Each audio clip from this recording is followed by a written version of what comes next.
ya estamos de nuevo de vuelta en tiempo de tertulia con mis queridísimos tertulianos. Me acompaña el que ya es un fijo, un titular en esta tertulia. Percival Manglano, ¿qué tal el verano, Percival? El Cristiano Ronaldo de la trinchera en llamas.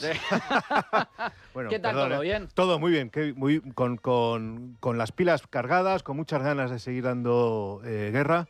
En fin, y encantado de estar contigo, Manuel. Un placer que estés con nosotros, Percival. También nos acompaña Óscar Rivas, politólogo. ¿Qué tal, Óscar? ¿Cómo estás? Encantado de estar aquí de nuevo después de las vacaciones, ya con las pilas cargadas también. Venimos de Bolivia, que han tenido un proceso electoral apasionante. Oye, lo de Bolivia, cuidado, ha apasionante. Desaparecido Evo Morales. Cuidado, bueno, no es tan así. O sea, otro día si quieres hablamos de ello, pero no es tan así, pero desde luego ha habido una reversión del proceso que bueno, pues que había comandado Evo Morales de hace 20 años, ¿no? Sí, sí. Prácticamente Prácticamente han desaparecido prácticamente de las elecciones, pero es cierto que están infiltrados en una de las candidaturas, sobre todo en la de Rodrigo Paz, pero la derecha está muy fuerte, el centro derecha de Tuto Quiroga está muy fuerte. Bien. Y ya veremos, está apasionante. Está apasionante. Lo he seguido muy cerca y está entre otras cosas porque he visto que Evo Morales ahora está refugiado en la selva del Chapari, en la selva boliviana, estilo, sí. ¿Os acordáis de la película de Apocalipsis Now? Sí. Es Marlon Brando. Es Marlon Brando rodeado de su camarilla, rodeados con fusiles, con ametralladoras, en medio de la selva. Sí, está como una cabra.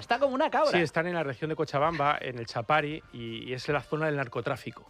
Y ahí tienes a los narcotraficantes con los fusiles protegiendo a Evo Morales. Que hay que recordar que Evo Morales está perseguido por la justicia por pederastia. Por pederastia. Y además te cuentan, es decir, que era muy habitual ver a las niñas ir al Palacio Presidencial como si fueran a su casa. Las niñas de uniforme. Es tremendo. Bueno, un nuevo líder izquierdista, amigo de todo el zurderío patrio, que cae, pues gracias a Dios, a nivel político.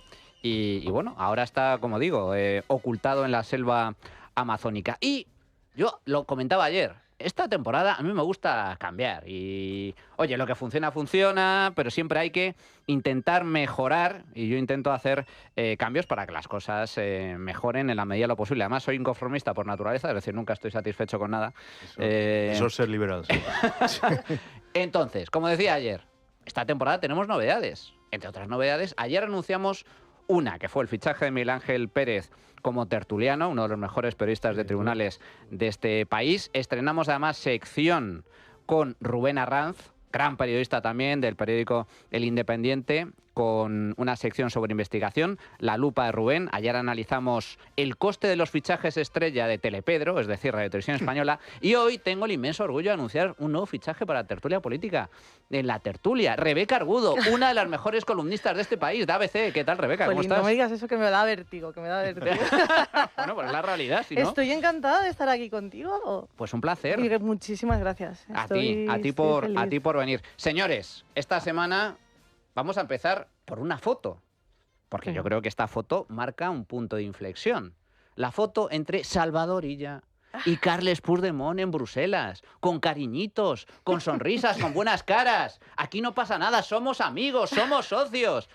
¿Cómo cambian las cosas, verdad? Con el paso del tiempo, esta foto se produjo, poco después, curiosamente, de que Carles Puigdemont dijera que ya no quiere a Zapatero como interlocutor, que no se fía a Zapatero. ¿Qué cosas tiene Carles Puigdemont, eh? No fiarse de Zapatero, y que le pusieran a otro. Bueno, pues hete aquí. Oye, dicho y hecho, Pedro Sánchez envía a Salvador Illa, presidente de la Generalitat, a reunirse con Puigdemont. ¿De qué hablaron? Bueno, algo ha salido publicado, no todo, algo ha salido publicado. Parece ser que el gobierno tiene mucho interés en que Junts no solo le apoye los presupuestos, sino sobre todo que le dé los votos necesarios para aprobar ¿el qué? La ley Bolaños, amigos, la ley Bolaños, que archivaría de forma automática algunos casos, como por ejemplo el de Begoña Gómez. Percival, ¿cómo viste esa foto? Bueno, me pregunto cómo la vería Santos Cerdán, ¿no? Desde la cárcel. Zapatero fue y dijo ella que no quería verle, pero claro, el que estaba antes era Santos Cerdán, el gran negociador, el que traicionó la confianza de Pedro Sánchez porque le mintió, pobre Pedro Sánchez, que alguien le mintió, en fin, una tragedia. Y bueno, pues sí, fue Salvador Illa con esta actitud monacal que le caracteriza a dar muy buenas palabras, pero ni una buena acción. Para mí lo más llamativo es cómo no tardaron ni 24 horas desde Junts en criticar la reunión y en decir que seguían sin fiarse de Pedro Sánchez y que no iban a apoyar nada en el futuro y que no tenían que dar, por supuesto, su apoyo. Y es que esto es un puro teatro. O sea, son todo gestos para la galería, son todo fotos, son todo apariencias, pero la cuestión de fondo nunca cambia, y es que Junts nunca va a dar, por supuesto, su apoyo, porque el momento que lo diese dejaría de ser relevante, y para que le sigan haciendo caso tienen que seguir tirando la cuerda y vender su apoyo, y entonces, bueno, pues seguirán recibiendo, pero después diciendo que no van a apoyar, y Pedro Sánchez va a seguir haciendo todo tipo de gestos por una razón añadida, y con esto concluyo. Illa insistió mucho en lo del diálogo, ¿no? Que él venía aquí a dar, porque el diálogo es clave. Yo creo que una de las claves para entender lo que está haciendo Pedro Sánchez en este momento de la legislatura, no sabemos si queda un año, 18 meses, 2 años, pero es, por así decir, crear una especie de burbuja, una hipoteca que fastidie a quien venga detrás de él. Cuanto más prometa al independentismo, más difícil lo va a tener para gestionar la derecha si gobierna, y espero que sí, después de Pedro Sánchez. Y entonces, cuanto más diálogo venda ahora, más podrá quejarse de la falta de diálogo el día de mañana. Todo esto es inflar una gran burbuja, tener de aliados al independentismo, no solamente ahora, sino de cara al futuro. Cuanto más dificulte la labor de un gobierno de la derecha el día de mañana, más contento estará consigo mismo. Rebeca y Óscar. Bueno, yo es que estoy completamente de acuerdo en que es toda una tramoya, pero no solo es una tramoya, sino que es que se necesitan los unos a los otros. Entonces, saben que tienen que jugar ese pequeño juego de me enfado, pero bueno, y no respiro, pero al final sí, pero no me voy. Porque es que o sea, ¿cuándo se van a ver en otra como esta? Vamos, claro, Pimpinela, exacto. Son totalmente amor-odio. Amor-odio. Pero más allá de la tramoya y de ese teatrito al que todos asistimos, sobre todo bajo ese titular maravilloso que es todo por la concordia y por el diálogo y por el bien de todos nosotros, siempre hay un bien superior. Pero a mí lo que me haría gracia algún día es ver de verdad cómo son esas negociaciones, sabiendo todos que todos mienten, que nadie es de fiar. O sea, ¿tú cómo confías? O sea, ¿cómo se desarrolla eso sabiendo que el de enfrente siempre miente, que el otro pues está condenado, que depende de no sé qué, que te vas a reunir? O sea, a mí me recuerda un poco, Rebeca, estas películas, yo sé que soy muy cinéfilo, estas películas de mafia donde se reúnen los grandes capos en la mesa, sí, con los puros, el alcohol y todos se abrazan, se dan la mano, se sonríen, pero luego se están pegando puñaladas por la espalda. Y todos han tenido que dejar las armas fuera. Porque no se fían entre ellos. Se fían unos de otros. Es tal cual eso, exactamente. Óscar. Sí, bueno, la verdad es que, como bien dice Rebeca, es fascinante, pero más allá de la tramoya hay un drama, y es que esa foto supone algo más que una foto cualquiera, es la humillación de un país, de una nación, de la justicia y del Estado de Derecho. Es decir, porque tú lo has apuntado bien, Manuel, de lo que estaban tratando es de la ley Bolaños, y la ley Bolaños lo que supone es introducir a dedo, entre otras cosas, a 1000 jueces y fiscales que van a corromper por completo la separación de poderes, que ya lo está, y la independencia del Poder Judicial, ¿no? Es decir, es absolutamente llamativo también el lenguaje que utilizan.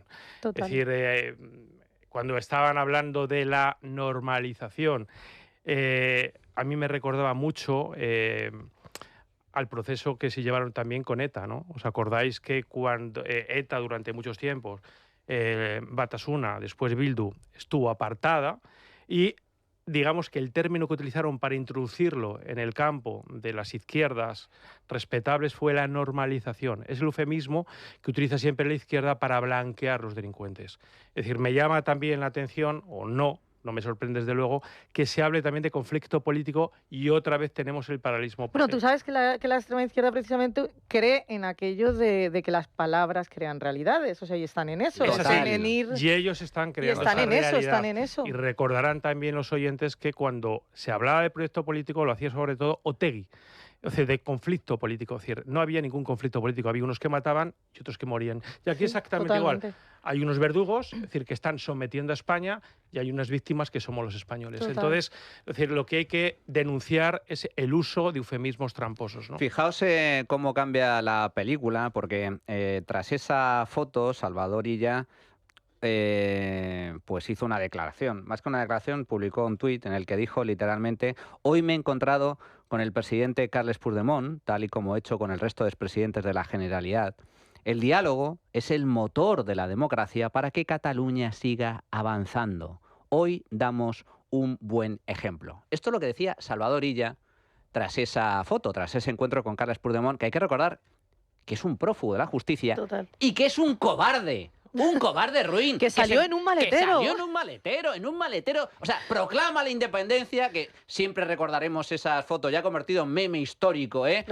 Somos independientes y a los 3 segundos se acabó la independencia. Y el vil y cobarde se mete, traidor, se mete en un coche, en un maletero y huye rumbo a Bélgica. Y bueno, y hasta hoy. Bueno, no solo hasta hoy. Regresó el año pasado, hay que recordarlo, hizo una visita express a Barcelona y no lo detuvieron. No. Y no lo detuvieron porque lo impidió el gobierno de España. Por lo tanto, es absolutamente demencial. Y ahora se hacen la foto. Pues bien, esto es lo que decía Carles Puigdemont sobre la foto, el encuentro... esto es lo que decía Salvador Illa sobre la foto, el encuentro con Carles Puigdemont. ¿Pero qué decía antes Salvador Illa? Pues decía esto. Señor Torra, El señor Torra empieza el curso político yendo a visitar a Puigdemont y, por tanto, poniéndose a sus órdenes. Eso no es lo que le conviene a Cataluña. Lo que hace es no gobernar, sino ir a pedir instrucciones, ir a recibir instrucciones de Puigdemont, que es una persona que se ha ido de Cataluña, que ha huido de Cataluña. Subordinado al señor Puigdemont, pendiente de un juicio y de una sentencia que se tienen que producir los siguientes meses. Muy mal para Cataluña. Para denunciar este intento constante del independentismo, al menos de algunos independentistas, de desprestigiar a la democracia española, al Estado de Derecho español y al Poder Judicial.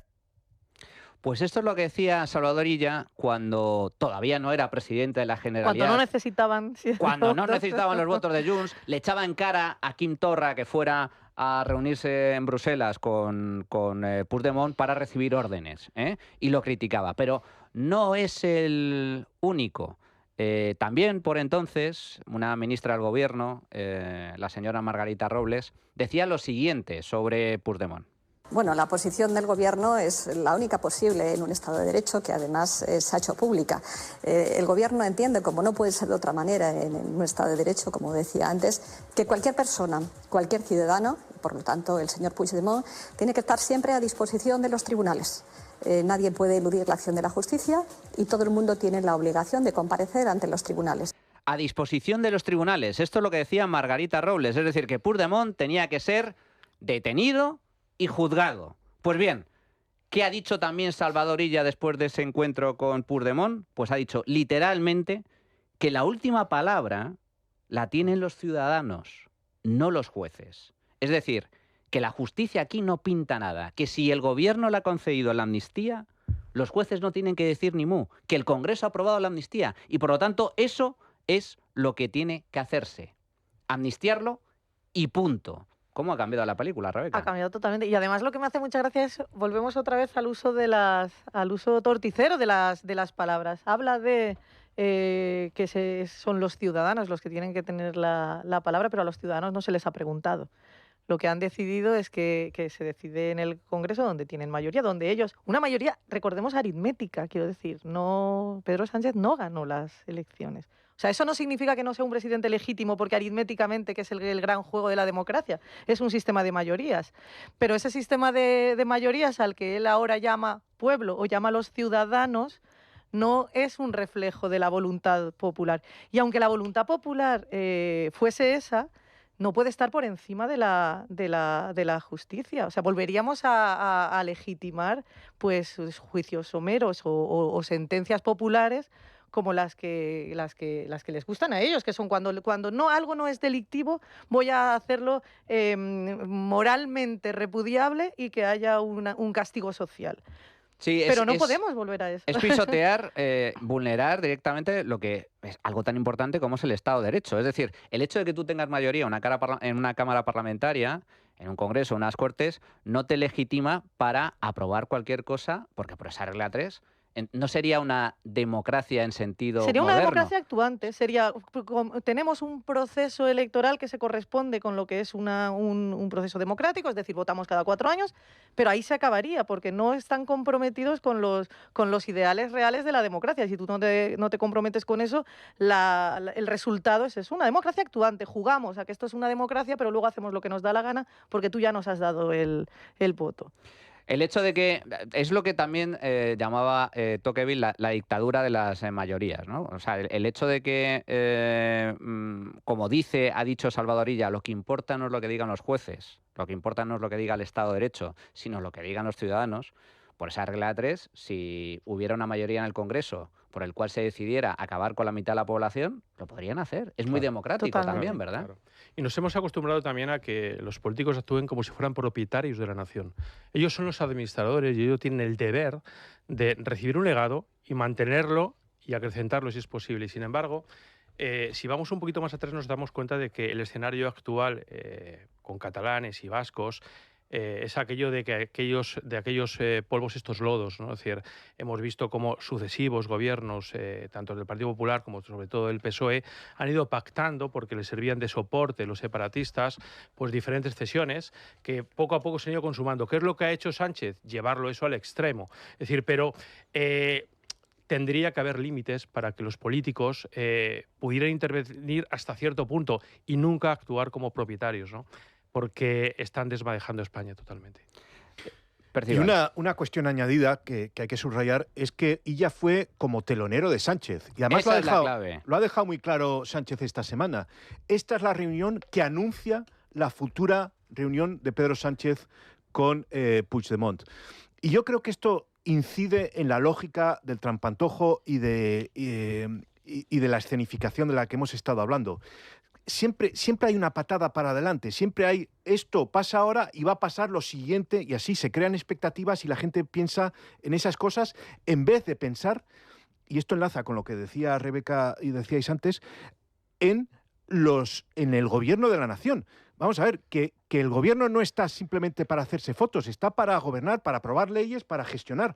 ¿Dónde están los presupuestos? Es que mientras aquí nos sentamos en Bruselas con Puigdemont, no hay presupuestos, no hay leyes básicas que tendría que aprobarse en el Parlamento.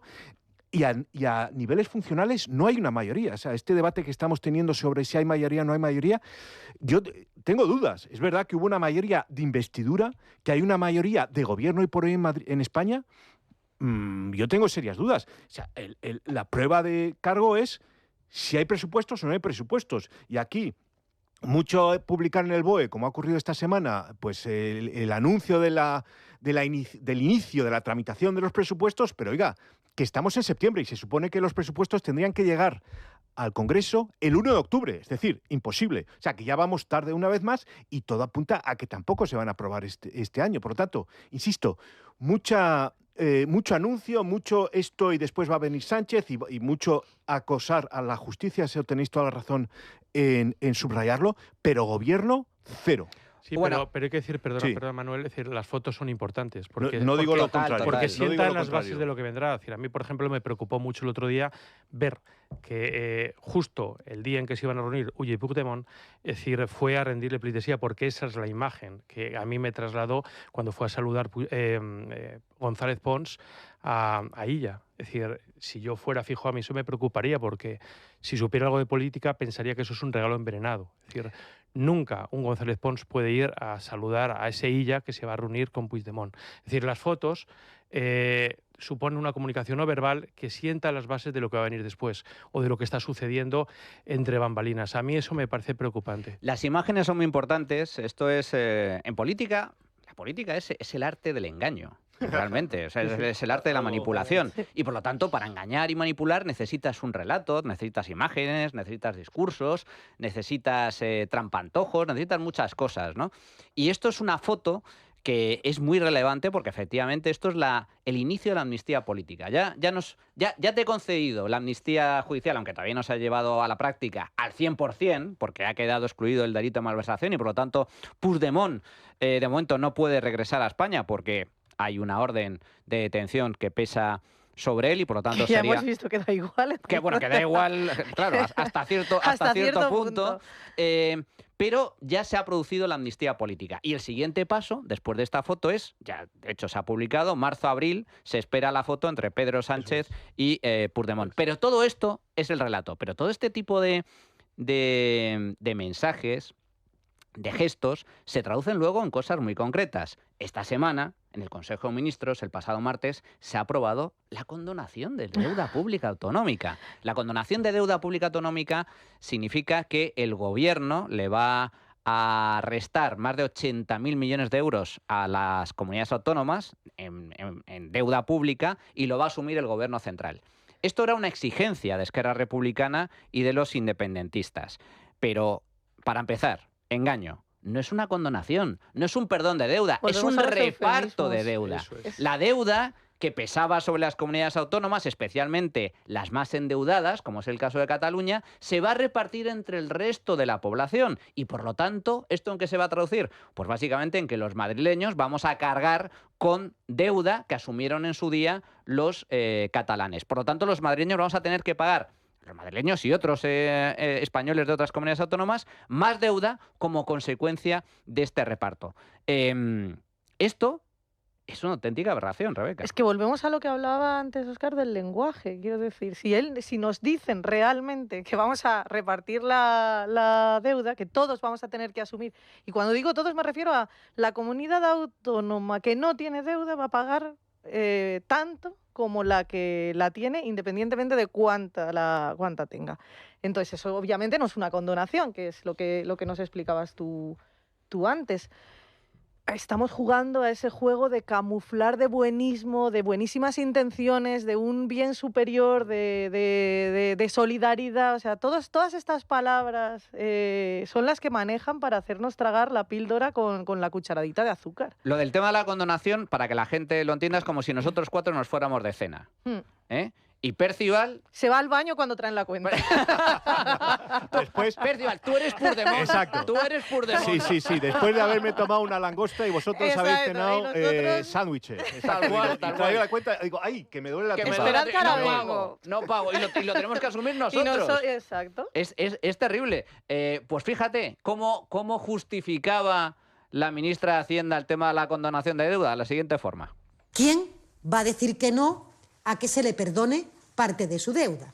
¿Qué familia española, si se le plantea una condonación de su hipoteca, de parte de su hipoteca o de parte de la deuda que tenga en ese momento suscrita, qué familia española en su sano juicio va a decir que no a que alivie la carga de deuda que tenga su familia? Bueno, pues esta es la pregunta que hay que hacerle a las comunidades autónomas del Partido Popular. Bueno, pues esta es la gran trampa de Montero, porque esto no es ¿qué familia va a decir que no se le quite parte de su hipoteca? No, señora, usted no está quitando deuda a nadie, usted no está perdonando ni reduciendo la deuda. Usted lo que está haciendo es que al que no se ha hipotecado, el que no tiene una hipoteca, el que ha ahorrado, el que tiene su casa en propiedad ya pagada o vive de alquiler, resulta que le pone encima, le endosa la hipoteca del vecino. Oiga, que yo no me he hipotecado. Pues no, usted va a pagar la hipoteca de su vecino. Lo que está diciendo exactamente es que si en un edificio de vecinos todos estamos al corriente y Percival otra vez ha ocupado el piso, no es suyo, no ha pagado, no paga la comunidad, no paga la comunidad, ni las facturas de la luz ni del agua, entre todos vamos a pagar exactamente. Y no solamente no pago, sino que me he gastado dinero en cualquier brutalidad. O sea, me he puesto 3 aires acondicionados, me he intentado quedar con una parte común, me he ido de viaje a Bruselas y me he puesto hasta arriba de cervezas y de no sigas porque me estoy arruinando. Y eso lo pagáis vosotros. Nos está doliendo a nosotros el bolsillo. Decía Juan Carlos Monedero, el ínclito cofundador de Podemos, él revisaba el cuento de la hormiga y la cigarra. Y él decía que no simpatizaba con la hormiga, que simpatizaba más bien con la cigarra. Claro. Y esto es lo que está pasando, pero al revés. La cigarra se está aprovechando del trabajo de la hormiga, ¿no?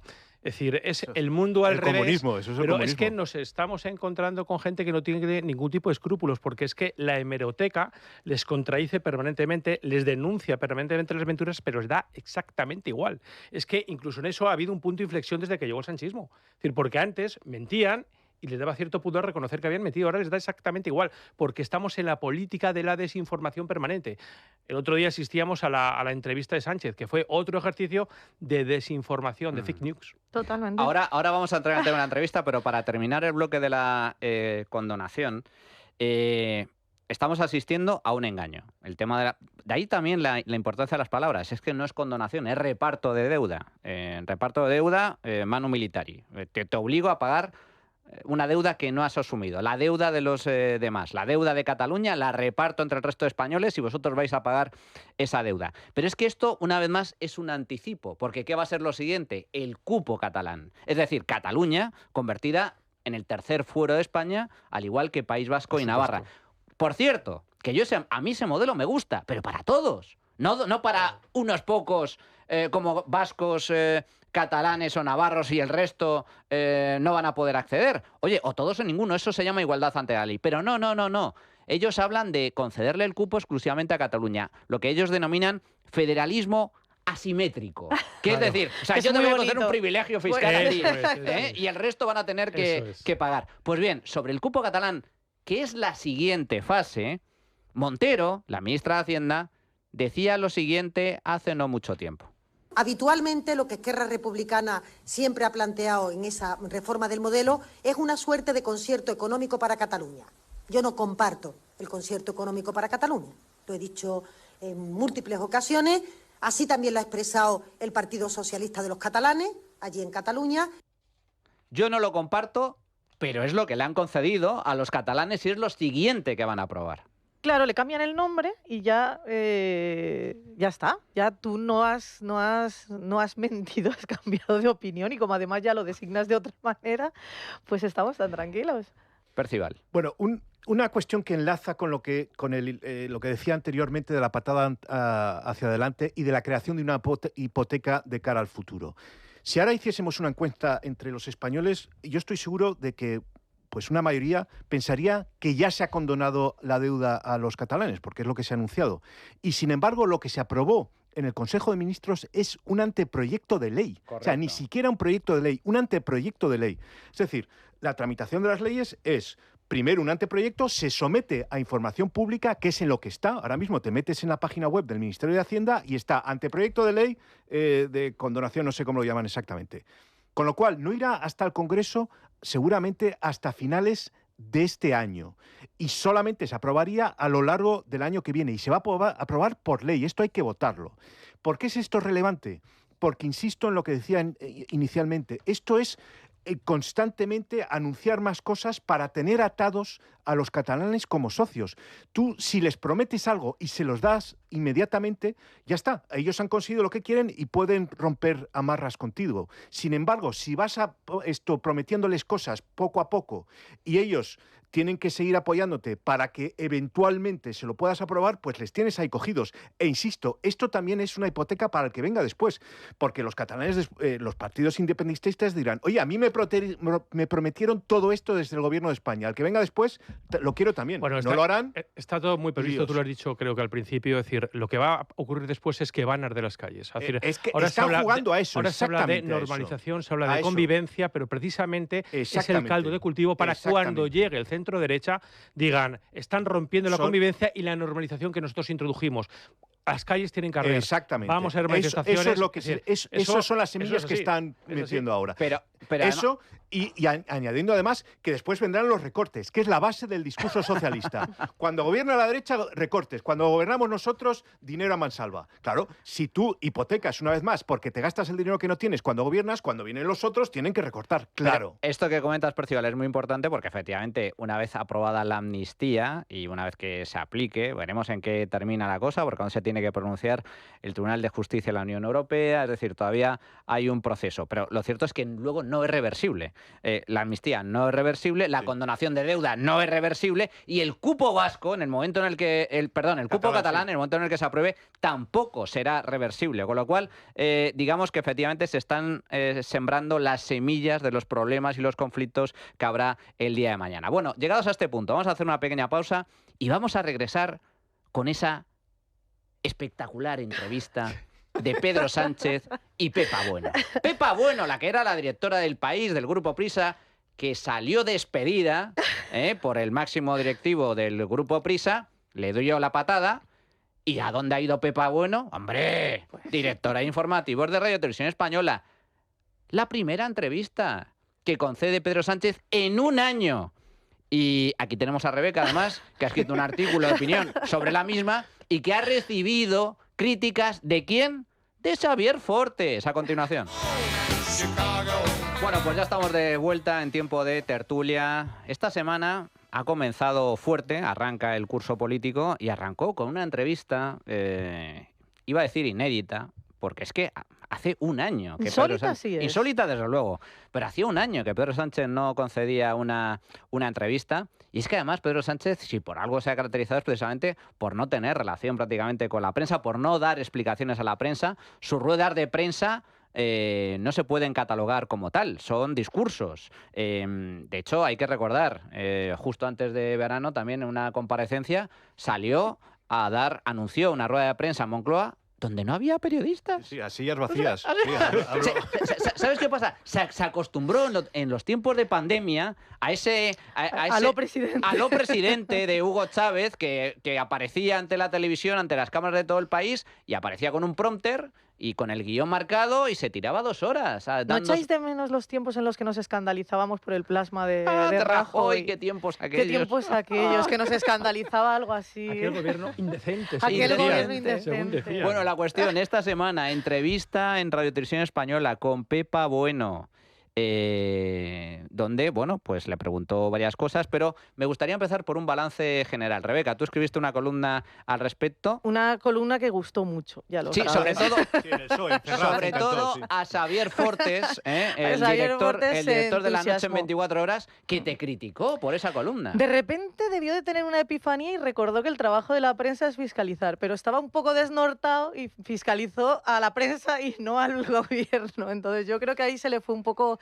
Ojalá Fortes fuese igual de crítico con el poder que lo fue con una compañera a la que ni siquiera conoce y que además, o sea, es desequilibrado la proyección que tiene él y la que tengo yo. Pero bueno, oye, toda crítica es bienvenida. Yo ya le dije que se tranquilizase, que no pasa nada. ¿Qué pasó? Que Cuéntanos. Entra en detalles. Pues sí. yo escribí una columna de opinión en ABC, que es donde yo escribo, en la que, bueno, hablaba de cómo Pepa Bueno obviamente no había hecho la típica entrevista masaje que todos en cierto modo esperábamos, porque ya sabemos que Pedro Sánchez no es muy aficionado a conceder entrevistas a medios críticos, prefiere la sauna complaciente de los acólitos. Lo de la sauna está muy bien traído. Continúa. Entonces, bueno, ella sabía que no podía. Yo creo que ella es lista y no sabía que no podía hacer ese tipo de entrevista. Entonces, bueno, se dedicó a jugar ella a la periodista crítica, incisiva y que tenía contra las cuerdas al personaje del momento, y él jugó a alto estadista que se somete al control de la prensa. Bueno, el teatrito no estuvo mal, ajustadito, un poquito hiperventilado en ocasiones, porque fue como que se sobreactuó un poquito, ¿no? Las caras ahí, cuando en realidad fue todo bastante de andar por casa. Bueno, yo dije más o menos esto. Entonces a Xavier Fortes le pareció que yo ni siquiera había visto la entrevista y entonces escribió en redes, me dijo, alguien como yo, que todavía no sé lo que significa, alguien así... Poca cosa, Rebeca, poca cosa. Es el argudo esa.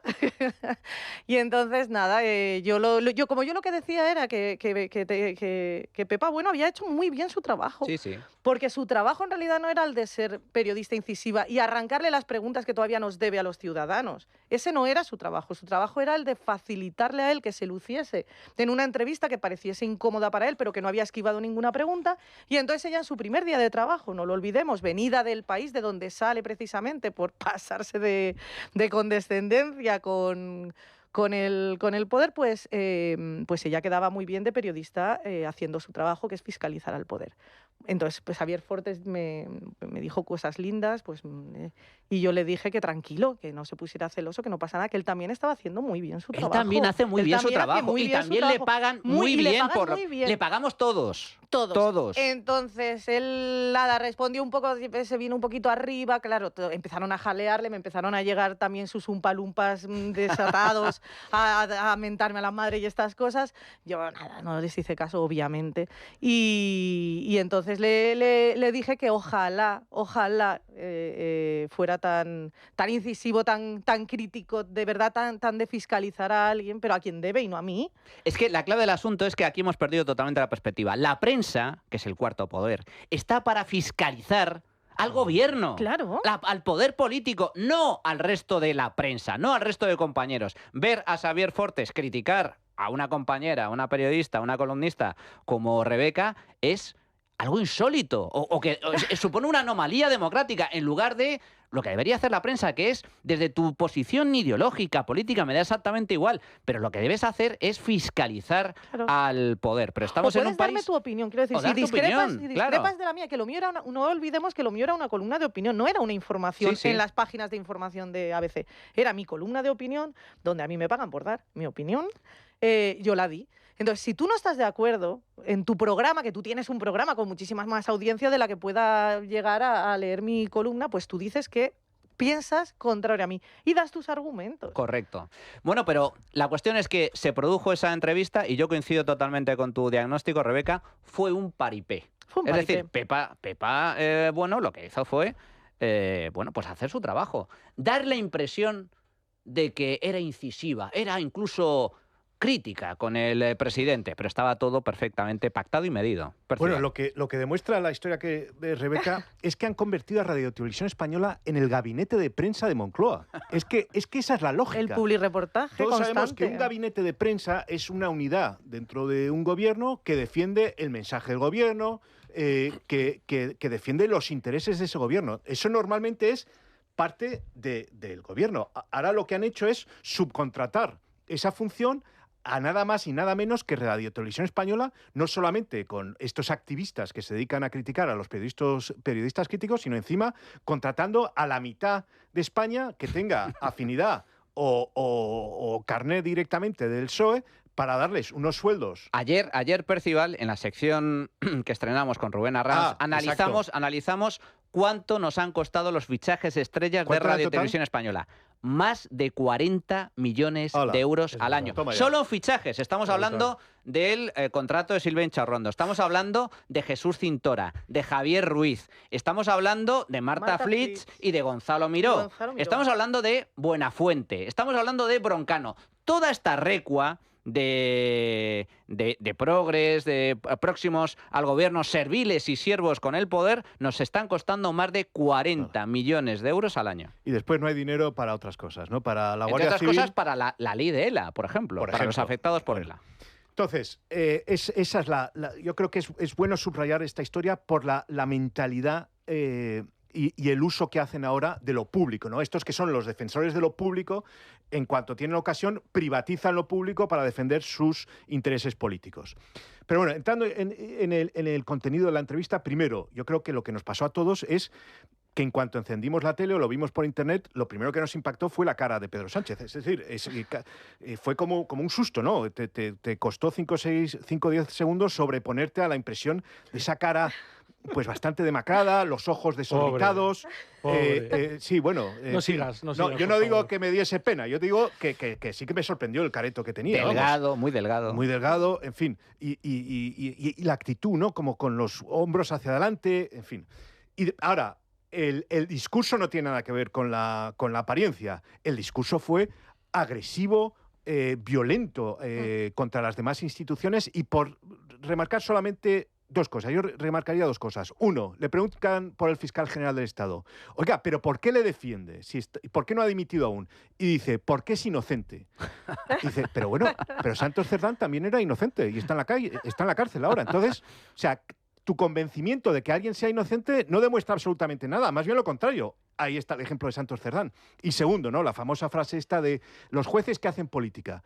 Pero vamos a ver, ¿Tú tienes algún problema con que los jueces del Tribunal Constitucional hayan hecho política con las sentencias de los ERE o con la amnistía? Ninguna.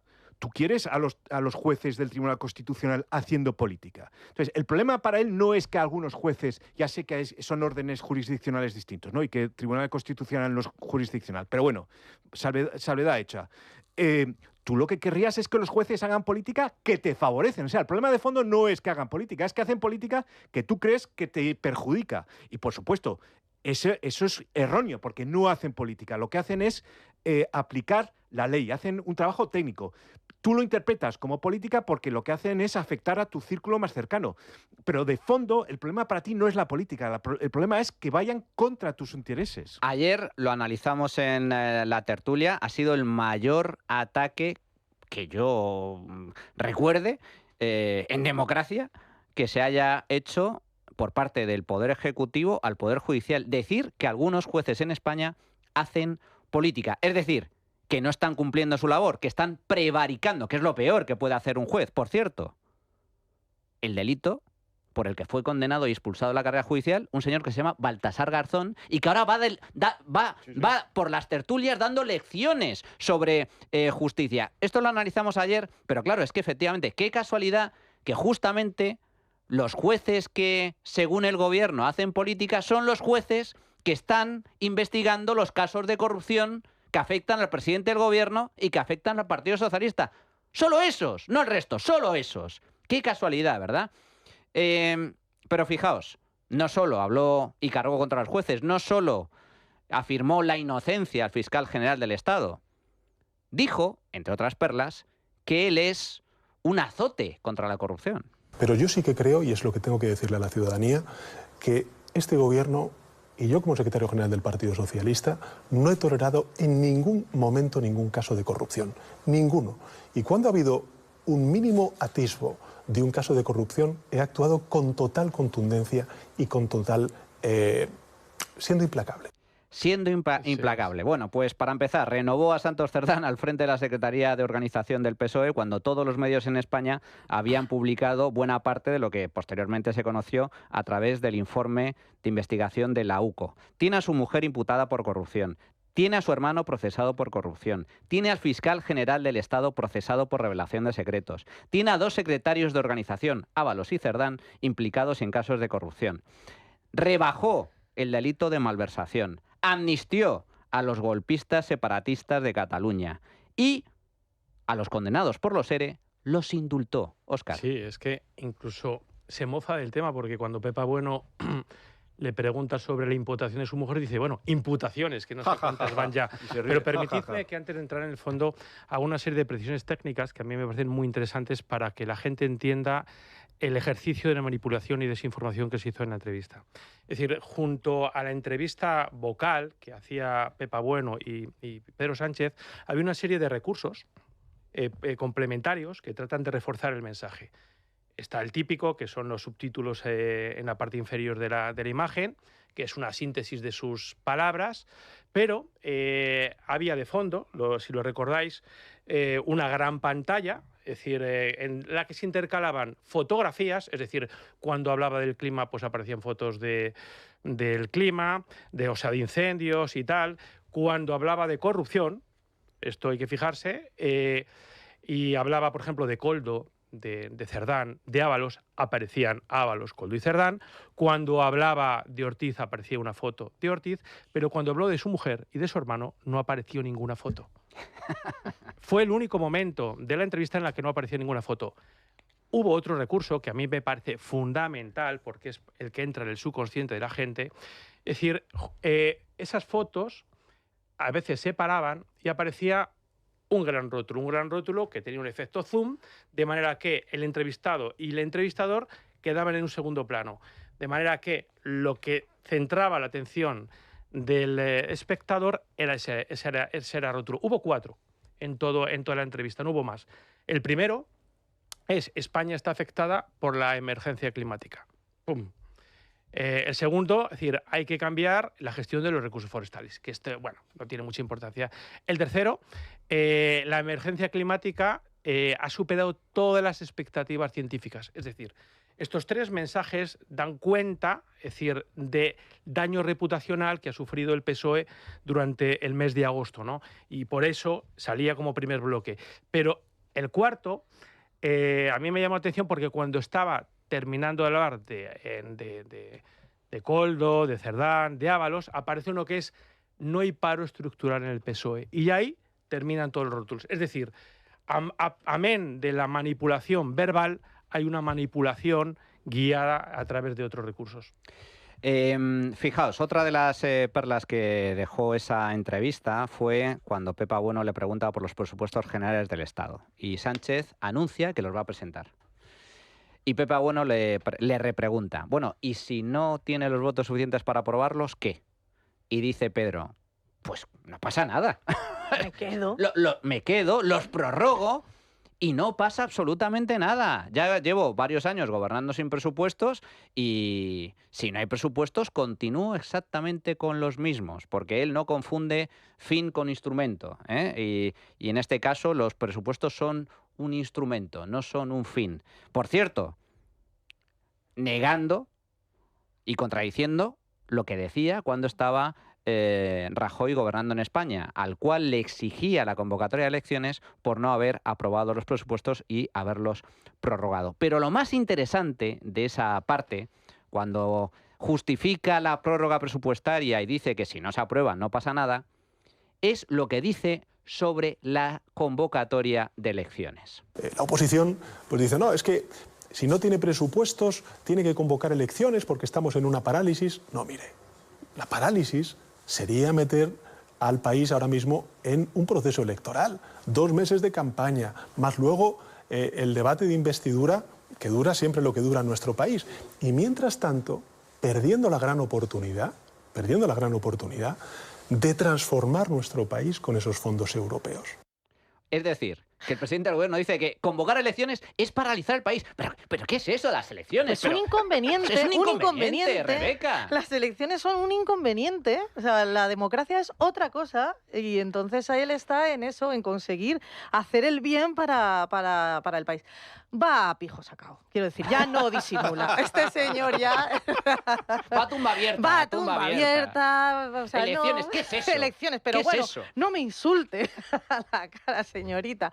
O sea, no, es una cosa... Pero fíjate que todo junto es de una irresponsabilidad institucional. O sea, por separado cada una de esas declaraciones es como para echarse las manos a la cabeza. Todas juntas. Y en la televisión pública es como para que estuviéramos todos realmente asustados de lo que puede venir. Primero porque este gobierno ya se ha situado en la excepcionalidad constitucional desde el momento en el que no tenemos presupuestos del Estado desde el año 2023, creo que fueron la última vez que se presentaron. Además nos anuncia, así a cara perro, en horario de máxima audiencia, que si no los aprueban ahora, que tampoco pasa nada, que ¿para qué? Que no vamos a ir a elecciones, aunque sea un gobierno paralizado, primero secuestrado por sus propios socios, porque lo tienen totalmente a su merced, porque cada vez que tiene que intentar sacar algo, va a tener que reunir a todas esas... Tú hablabas de la dictadura de la mayoría, pero es que esto es la dictadura de una mayoría hecha de minorías. Es como el cubata de culines que se toma el último borracho de un bar. Han cogido todas las pequeñas cositas que nadie ha acabado de... Las copas que no quiere nadie, que están ahí abandonadas. Se han hecho el último cubata y se ha ido pensando que es el rey de la fiesta, porque como ya nadie tiene cubata porque la barra ha cerrado, pero es que no es una mayoría. Entonces, es de una irresponsabilidad institucional, sobre todo porque tenía otra manera de haber salido muy bien de esa. Por un lado, cuando habla de los jueces, que son una minoría, en lugar de eso tendría que haber presumido de que fíjate cómo es de saludable nuestra democracia, que la mujer del presidente, el hermano del presidente, los amiguetes del presidente pueden ser investigados si hay indicios. Yo creo en su inocencia, pero como confío en la justicia de este país, estoy seguro de que va a salir adelante, se hará justicia y tal. Pero además puedes presumir de esa salud democrática. En lugar de eso, suelta lo de los jueces, que también es mala suerte que todos les toquen a ellos. Qué casualidad. Qué casualidad. Qué mala pata. Es como los abusos sexuales en Podemos. O sea, todas las denuncias falsas son a Podemos. El 0,0001% de las denuncias falsas son solo de Podemitas. Pues aquí el 0,000 de jueces prevaricadores Sánchez al PSOE. O sea, eso habría que mirarlo. Pero es que Rebeca, es decir, la excusa que él ponía para no convocar elecciones era seguir con la agenda social. Claro. ¿Cuál es la agenda social de España? Pues que somos líderes en desigualdad, solo superados por Alemania, que duplicamos el paro de toda Europa, que el paro juvenil triplica el de la OCDE, que la gente joven y la que no es tan joven no puede acceder a una vivienda. Esa es la agenda social. Totalmente, totalmente. Fijaos, a modo de colofón, me ha encantado el resumen de Rebeca. Las 3 perlas que deja la entrevista de Pedro Sánchez con Pepa Bueno. Perla número 1. Los jueces que investigan al PSOE, al gobierno y a su familia prevarican. Titular número 2. Pedro Sánchez seguirá gobernando con o sin presupuestos. Y titular número 3, convocar elecciones es paralizar el país. Muy bien. Dicho lo cual, vamos a hacer una pequeña pausa y regresamos con un problema social de primer orden, que es la delincuencia, la criminalidad y las violaciones. Bueno, pues ya estamos de nuevo en tiempo de tertulia. Señores, vamos a cambiar de tercio y vamos a abordar un problema que es creciente, que es muy preocupante y que tiene a la gente muy cabreada, con toda la lógica del mundo, que es la criminalidad, la inseguridad en nuestras calles. De la mano, además, de algunos delitos que son los más graves. Porque, bueno, los hurtos, los robos, todo eso es terrible. El tema de la ocupación, que ha crecido de forma exponencial, pero es que lo que más ha aumentado en los últimos años son los delitos más graves: homicidios, secuestros y, atención, agresiones sexuales, violaciones. Datos de esta misma semana. El pasado fin de semana, un marroquí de 17 años fue detenido por violar a una niña de 14 cerca del centro de Menas de Hortaleza, en Madrid. El sujeto en cuestión contaba con antecedentes penales por una agresión sexual en el País Vasco y por múltiples robos y agresiones. El lunes, otro inmigrante de 46 años fue detenido por agredir sexualmente a una joven de 18 en un parque de Alcalá de Henares. El jueves, otro argelino reincidente fue detenido en Alicante por agredir a una chica de 19 años. Y el viernes, otro inmigrante por violar y asesinar a una mujer en Gerona. Y el gobierno dice que la criminalidad está bajando y que los delitos y las agresiones sexuales no tienen nada que ver con la inmigración ilegal. Para abordar esta cuestión contamos con Josema Vallejo, que es vicepresidente de la asociación Una Policía para el Siglo XXI. ¿Qué tal, señor Vallejo? Buenos días, ¿cómo está? Muy buenos días, Manuel. Pues aquí en la trinchera, combatiendo al enemigo. El enemigo que nos rodea y que es muy numeroso. Josema, dice el gobierno que la criminalidad está bajando. ¿Es cierto? Bueno, pues la criminalidad está bajando tanto como estábamos en la Champions League de la economía en los tiempos de Zapatero. Así que el ciudadano que juzgue si aquella Champions League era tal como decían, pues esta criminalidad es similar. No, vivimos sin duda el peor momento en seguridad ciudadana. Ninguna generación viva, exceptuando aquellos que desgraciadamente sufrieron la guerra, ha conocido una época de criminalidad mayor que la que vivimos. Sin embargo, ellos se escudan en que los datos oficiales hablan de que la criminalidad está bajando. ¿Hay trampa en esos datos oficiales? Bueno, claro que hay trampa. Si es que el balance de criminalidad, los balances de criminalidad, y llevamos en mi asociación, Una Policía para el Siglo XXI, ya más de una década denunciando esto, son una estafa, son una tomadura de pelo. Si contabilizan todos los delitos iguales, a todos los bareman con un punto, para ellos una violación en manada cuenta exactamente lo mismo que robar un bote de champú en un establecimiento comercial. Pues con esos miembros no vamos a ninguna parte. La realidad es que tenemos ahora mismo al año, pues múltiples violaciones, múltiples homicidios. Mira, si quieres te doy unos datos rápidos. Los homicidios han aumentado un 13%. Tenemos casi un homicidio diario. Tenemos casi 4 tentativas de homicidios diarias. Tenemos 58 delitos sexuales diarios. 14 violaciones diarias. Bueno, no sé si esos datos nos parecen poco alarmantes. Claro que la criminalidad baja, dice el gobierno, que porque ahora roban menos vehículos. Evidentemente, con la tecnología actual es difícil que roben vehículos. O porque roban menos en los domicilios. Claro, está España plagada de alarmas. El país del mundo con más alarmas domésticas. Pues usted dirá.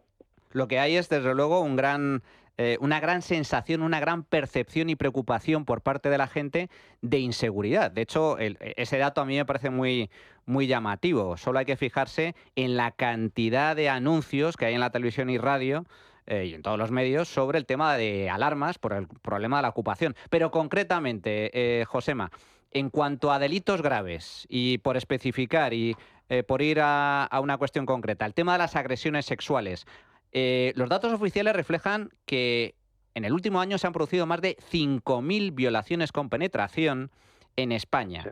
Que esto significa que en comparación con el año 2017, las violaciones en España han aumentado un 275%. ¿Tiene algo que ver este aumento con la llegada masiva de inmigrantes ilegales? Pues evidentemente, y es que ahí está la trampa. Es que a nadie se le escapa, pues no hace falta ser criminólogo ni hace falta ser sociólogo para saber que la producción del delito es multifactorial. Obedece a factores biológicos, es que hasta el clima afecta en la producción del delito. No se cometen los mismos delitos cuando hace frío, cuando llueve, no se cometen los mismos delitos de día, de noche, los factores socioeconómicos, todo afecta, todo afecta. La inmigración evidentemente también afecta. Dicho esto, afectaría en el mismo número, en la misma forma que el resto de ítems, pero cuando hablamos de inmigración ilegal desbordada, que es lo que nos gusta siempre matizar e incidir, la inmigración ilegal y desbordada supone que cualquier delito aumente exponencialmente. ¿Por qué? Porque estos autores o estos presuntos autores, vamos a ser todo lo pulcros que podamos, traen una serie de condicionantes sociales de las sociedades, valga la redundancia, de la que provienen, y entre ellas es la desvalorización de la mujer, evidentemente que tiene incidencia. ¿Están entrando delincuentes por nuestras fronteras? Porque tengo entendido, para empezar, muchos delincuentes son indultados en Marruecos, más de 25.000 en los últimos años, y muchos de esos presos indultados en Marruecos acaban en España. Pero es que al mismo tiempo los inmigrantes que llegan en pateras, en cayucos, a Canarias o a la costa española, luego no hay posibilidad de verificar si tienen antecedentes o no tienen antecedentes. ¿Se están colando muchos delincuentes, violadores, etcétera, como consecuencia de la inmigración ilegal? Se están colando delincuentes, se están colando violadores, se están colando terroristas yihadistas que ya vienen de combatir en otros teatros de operaciones, en otros escenarios bélicos. Aquí se está colando todo el mundo, pero es que cuando dicen es que necesitamos inmigración para que vengan a aportar fuerza de trabajo, para que vengan a aportar talento, pero oiga, tendrá usted que identificarlos para saber exactamente qué vienen a aportar. Es que si usted pregunta o si usted trata de interesarse por los datos reales de la criminalidad, o sea, de la criminalidad relacionada con la inmigración, evidentemente no los va a encontrar, más allá de los balances de delitos contra la indemnidad sexual, si quiere hablamos de eso luego, pero no va a saber qué número de inmigrantes tenemos aquí. Solo sabe los datos oficiales, aquellos que ya tienen un permiso de residencia o trabajo, pero desconocemos cuántos inmigrantes tenemos. Nos hablan de menores no acompañados. Las memorias de la Fiscalía sí que nos dicen que están identificados, que vienen pues de Marruecos, que vienen de Senegal, que vienen de Mali. Nos dan hasta un número. Nos dicen que tenemos 15.000 niños, según ellos, acogidos, ¿no? Pero por otro lado nos dicen que el 50% probablemente sean mayores de edad, porque las pruebas así lo están demostrando, las pruebas de maduración ósea. Dicen por un lado que no podemos devolverlos a sus países. Por otro lado, uno lee la memoria y te identifican plenamente de qué países vienen. Te hablan de que vienen niñas y que vienen mujeres huyendo de la guerra y resulta que no aparecen por ningún sitio. Se supone que oficialmente tenemos unas 2.500 niñas acogidas, menos del 5% de las llegadas. Es tan la locura de datos y el batiburrillo de datos, ya ve usted que yo le hablo muy deprisa metiendo que es una costelera tan enorme que aquí nadie sabe absolutamente nada. Yo creo que no nos podemos permitir, el ciudadano no se puede permitir no saber absolutamente nada de este fenómeno. Señor Vallejo, ¿cómo se explica, porque la gente no se lo explica, empezando por mí mismo, cómo se explica que haya reincidentes en la calle con 40, 50, 70 detenciones a sus espaldas y sigan libres?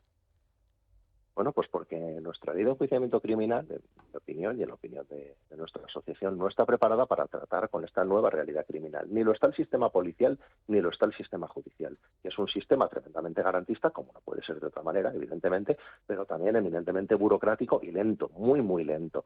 Entonces, no solo no se juzgan con celeridad estos casos, no hay lugar suficiente para almacenar, en el peor sentido de la palabra, porque es que son tantos los delitos y tantos los autores que ya no hay dónde meterlos. Además, si la mayoría pretenden acogerse a la ley de responsabilidad penal del menor cuando ni siquiera lo son, pues es que esto es un totum revolutum de tal calibre y es que va a explotar. Y el día que explote nos vamos a encontrar como con nuestros vecinos franceses. Usted se acordará cuando Francia era el paradigma de todo lo que quería ser España, ya hace unas cuantas décadas. Y ahora mismo tenemos una Francia en el número 86, si no recuerdo mal, de los países más inseguros del mundo, donde se están cometiendo ahora mismo 90 violaciones diarias en un Francia. Bueno, pues ¿qué estamos aspirando? ¿A llegar a ser Francia? Creo que no. Josema Vallejo, vicepresidente de la asociación Una Policía para el Siglo XXI. Muchísimas gracias. Fuerte abrazo. Muchísimas gracias. Buenos días. Bueno, pues estos son los datos y por otro lado tenemos la realidad social. Gente, como por ejemplo en el barrio de Hortaleza, absolutamente indignada por esta violación cometida por un MENA acogido en este centro, a una niña de 14 años. Y lo que muestran las encuestas y lo que dice la gente cuando hablas con ella es que se sienten inseguros, Rebeca. A ver, es que no podemos dejar de contemplar que si la ciudadanía percibe esa inseguridad es que algo está ocurriendo, quiero decir, y eso es independiente absolutamente de los datos. A veces se inflan de una manera sobredimensionada porque conviene electoralmente, y hay otras veces que es que lo que no puedes es parar ese sentir popular, y yo creo que es lo que está ocurriendo ahora. Que por un lado nos quieren decir que el aumento de la criminalidad, primero lo cocinan para que parezca que no ha aumentado la criminalidad. Entramos en ese juego de los datos de que según cómo tú los interpretes, pues pueden decir una cosa y pueden decir la contraria. Por otro lado es que, claro, relacionar esa inmigración irregular con el aumento, por ejemplo, de las violaciones con penetración, que es una de las... Porque como desde hace unos años se computa igual una violación en manada con penetración que una agresión sexual, pues entran todas en el mismo lote de los datos. Pero las violaciones con penetración han aumentado mucho. De manera alarmante. El gran problema, porque podemos enredarnos en cómo se cocinan los datos, podemos enredarnos en a quién le conviene y a quién no le conviene, pero en realidad el gran problema que hay es que si diagnosticamos mal el por qué ocurre algo, es muy difícil que podamos ponerle solución. Y si no decimos o obviamos que hay una relación, que obviamente la violencia es multifactorial, pero que uno de los factores que ahora está influyendo en ese aumento es la inmigración irregular, lo que vamos a hacer es que no vamos a poder solucionar ese problema. Totalmente, es negar la realidad. Es negar la realidad. Percival.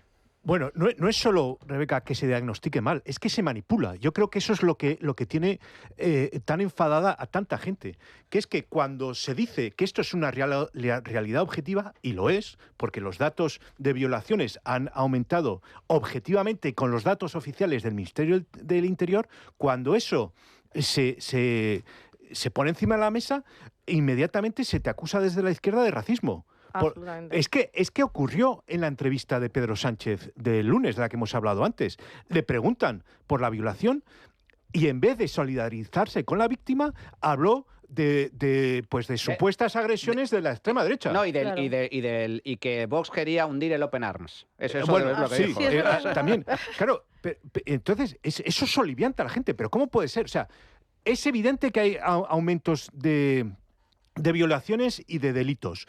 Y cuando la gente lo denuncia, se encuentra que las autoridades oficiales les critican a ellos por denunciarlo. Y dicen que no, que las víctimas de verdad son o los MENAs o en general los inmigrantes que han llegado a España. Hombre, no. Y mira... Y esto no se suele decir en público, pero yo es que soy un convencido de esto. Yo soy un defensor de la inmigración legal. Yo creo que los inmigrantes en conjunto traen beneficios a la sociedad española. Pero eso no quita para que sea consciente de que hay una parte de los inmigrantes ilegales que sí que son una amenaza para nuestra convivencia y que, por supuesto, hay que deportarles. Y si cometen un delito. Y una última cosa. Esto también... lo que enfada a la gente es la asignación de recursos. Lo hablábamos antes. ¿Cómo puede ser que haya 40 millones de euros para contratar a Marta Fringe y a Gonzalo Miró en Radio Televisión Española y no haya dinero para los policías para que detengan a los delincuentes? Es que eso también a la gente le solivianta. O sea, no puede ser. Yo estoy muy de acuerdo y yo soy muy favorable, siempre lo he defendido, de la llegada de inmigrantes legales. Esto es fundamental. De hecho... España padece un problema, necesitamos inmigrantes, pero como es tan difícil traer inmigrantes en origen mediante contratos, si tú cumples las reglas, es complicadísimo. Pero ellos son los primeros también, o sea, tú hablas con población inmigrante legal y son los primeros que piden que eso sea regulado. Totalmente. Porque a ellos les perjudica también este tienen una competencia desleal por aquellos que no son los legales, ¿no? Es decir, a ver, tú lo has dicho, es decir, esto no viene de ahora. Es decir, la población en los últimos 20 años ha aumentado en 10 millones de habitantes y la mayor parte son inmigrantes. La inmigración puede ser buena, pero hasta cierto punto. Es decir, cuando llega a un nivel tan elevado como el que tenemos aquí, que ya lo hemos visto en otros países de Europa, pues todo colisiona. Es decir, es una bomba de relojería. Es decir, pero el tema de la inmigración, tú lo comentabas, Percival, se ha paralizado durante muchos años sobre pretexto de racismo, xenofobia, y aquí estamos otra vez, Rebeca, en el lenguaje, de términos que resultaban paralizantes, porque la gente tenía miedo socialmente a que le llamaran racista o xenófobo. Aquí no se trata de racismo o xenofobia.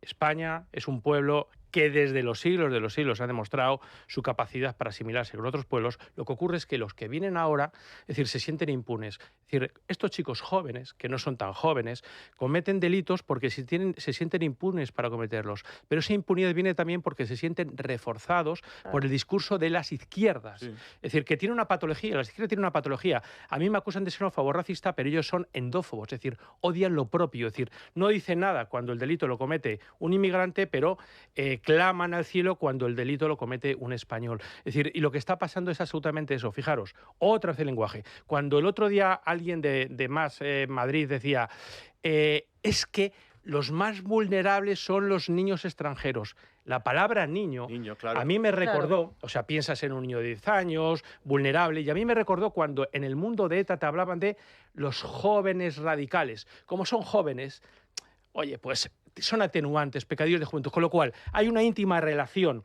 entre los delitos que se están cometiendo por parte de inmigrantes en esa impunidad y el refuerzo que están recibiendo por parte de las extremas izquierdas, entre las cuales, por supuesto, incluyó el PSOE. A mí me gusta, y hay modelos de éxito. Francia es un fracaso absoluto, como bien estaba comentando Josema Vallejo, ha resultado en un fracaso y nosotros estamos copiando lo malo. A mí me gusta el modelo suizo. En Suiza, claro, el 40% de la población es extranjera, claro. El 40%. ¿Pero qué pasa? En Suiza tienes que entrar legalmente. Ilegal no entras, fuera. ¿Y a qué vas a Suiza? Vas a trabajar, a trabajar. Y el que no trabaje, y desde luego el que delinca, se va a la calle en 24 horas. Pero aquí no. Aquí, sin embargo, fomentamos la inmigración ilegal. Hay impunidad absoluta con los delincuentes y encima muchos de esos inmigrantes no vienen a aportar, vienen directamente a cobrar paguitas estatales. Con lo cual, en lugar de aportar, restan recursos públicos. Es un modelo absolutamente erróneo. Nos estamos quedando sin tiempo y no quiero dejar pasar la oportunidad de tratar otro tema. Porque en esa entrevista que Pepa Bueno hizo al presidente del gobierno, dijo literalmente ya como colofón a la entrevista que Pedro Sánchez había sido víctima de una campaña de deshumanización extraordinaria. ¿Por qué? No tanto por la persecución de los jueces, esos jueces prevaricadores que, ¿cómo se les ocurre? Están investigando casos de corrupción dentro del Partido Socialista y dentro del gobierno, sino por una serie de cánticos y proclamas que se están haciendo muy populares. Comentábamos antes del verano. Oye, ¿qué pasa este año? Que no hay canción del verano. ¿Cómo que no hay canción del verano? ¡Claro que hay canción del verano! ¿Y cuál ha sido? Esta.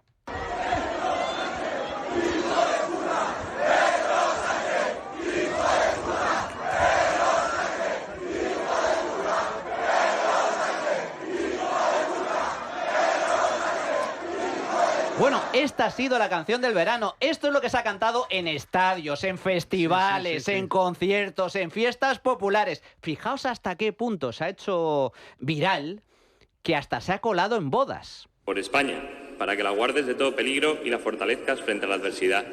Preserves la unidad de la nación y guíes a los españoles al resplandor de tu luz. Y ya si puedes, nos cambies al presidente. Roguemos al Señor.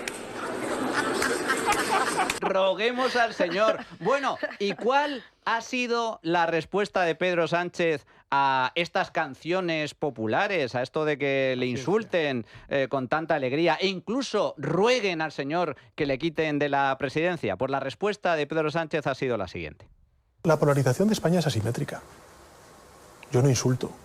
Yo puedo defender legítimamente mis ideas y criticar a mi adversario político, porque lo que no se puede hacer es meter a todos los políticos y políticas en el mismo saco, de aquellos que sí que insultan, de aquellos que lo que hacen es generar odio. El me gusta la fruta es lo que tenemos que desterrar de la dialéctica política, porque además, eso, ¿en qué posición deja la persona que lo dice?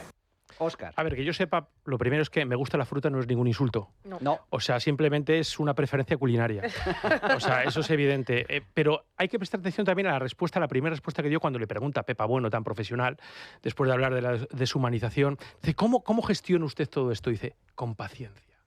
Alguien podría pensar, que el presidente debería haber dicho, igual he cometido errores, pero prometo a estos españoles que no están contentos con mi gestión que voy a reformar y tal cual. No, con paciencia. Es decir, es una muestra de desprecio al pueblo que dice representar.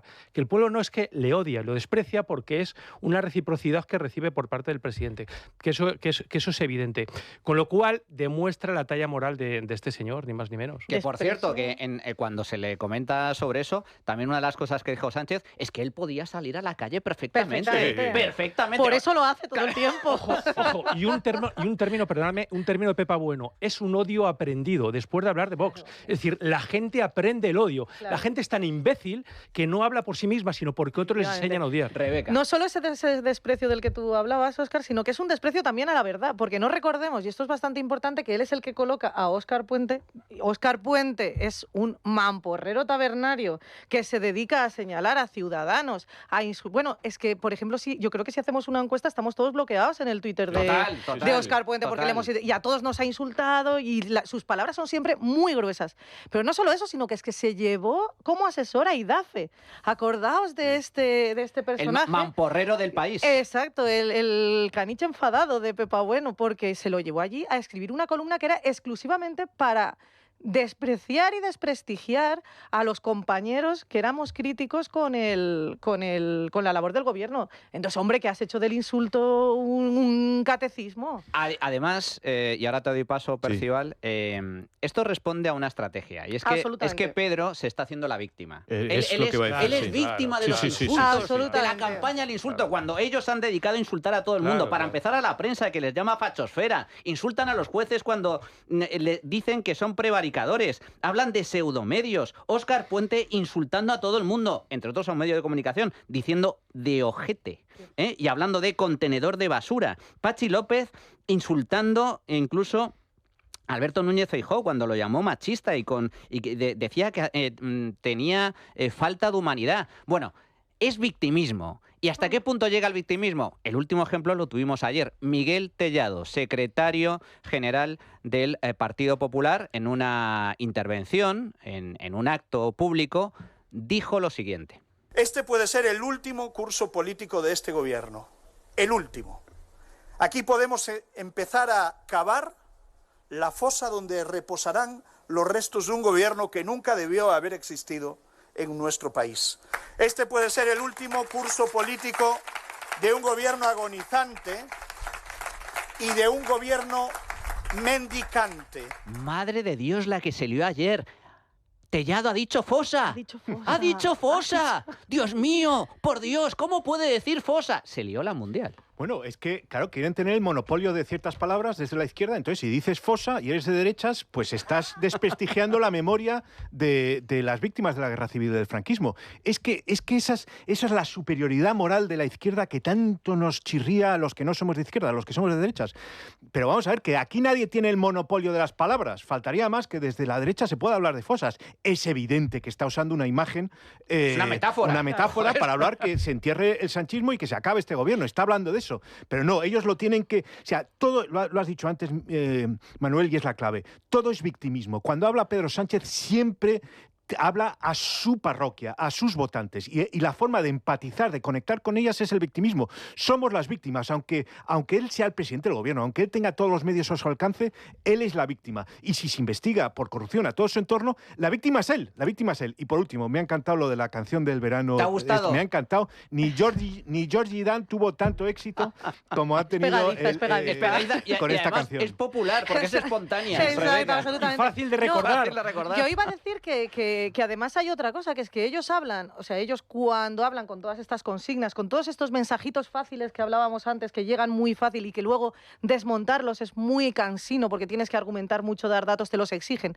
Son literalistas cuando habla el disidente. Total. Entonces, fosa automáticamente para ellos quieren matarnos físicamente y enterrarnos en las cunetas, cuando en realidad era una figura metafórica. Pero, sin embargo, esa ofensa a los que para ellos es inaceptable, de todos los enterrados en las cunetas, bla, bla, bla, bla, bla, bla. ¿Qué pasa con las víctimas de ETA? Que tú le has dado la mano literal a Otegi, que tú has pactado con los herederos del terror. Y que es socio preferente del gobierno, Rebeca, socio preferente del gobierno. Sí que sin ETA ahora ellos no estarían gobernando. No estarían ahí. Sin los asesinos de 800 españoles. ¿Quién ha ofendido a las víctimas? Y cuidado, tema Bildu también, sí, por supuesto. Y son los amigos de Hamás. Y de los amigos y del genocida Maduro también. De Hamás y de Maduro. De lo mejor del mundo. Tiene tela la cosa. Bueno, Adrián, a ver, cuéntanos, ¿cuál ha sido el resultado de tu encuesta? Pues hoy preguntábamos en nuestra cuenta de X, antiguo Twitter, @trincherallamas, ¿qué habría que hacer con los inmigrantes que violan y delinquen? Dábamos 3 opciones: deportarlos, intentar reinsertarlos o cárcel y expulsión, y esta última ha ganado con el 58% de los votos. Seguido también del 41% en deportarlos y tan solo un 1% 1%. ¿Quién habrá sido? Marlaska, seguro. Marlaska. Tan solo 1% cree que es posible reinsertarlos, así que vamos a escuchar lo que nos han dejado los oyentes. Buenos días. A todos los inmigrantes que delinquen y que son reincidentes hay que expulsarles del país. Gracias. Hola, buenos días. Pues está más clarito que el agua. Devolverlos a sus países de origen y que los mantengan sus gobiernos. Y a nosotros que nos dejen en paz, porque ¿qué debió de pactar este Pedro Sánchez con estos gobiernos para tener que tragarnos a esta gentuza? Los habrá de bien, pero los hay más de mal que de bien.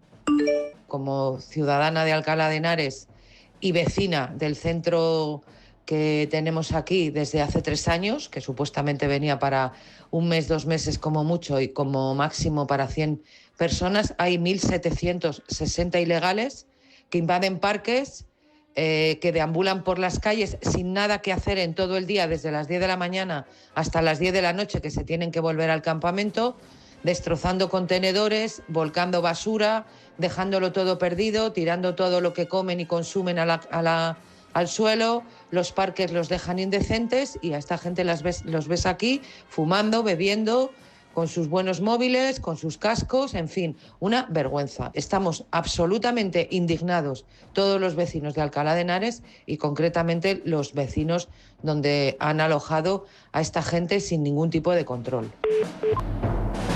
Bueno, pues hasta aquí la opinión de nuestros oyentes. Percival Manglano, qué bueno verte de nuevo, amigo. Ha sido un placer, qué bien hemos empezado el año, dentro de lo malo que es el sanchismo, pero bueno, aquí seguiremos luchando. Aquí seguiremos, hay que combatir, además, que no tengamos dudas, vamos a ganar, tardaremos más o menos, pero vamos a ganar. Óscar Rivas, muchísimas gracias. Encantadísimo estar aquí, esperemos que nuestra victoria sea pronta, porque si no...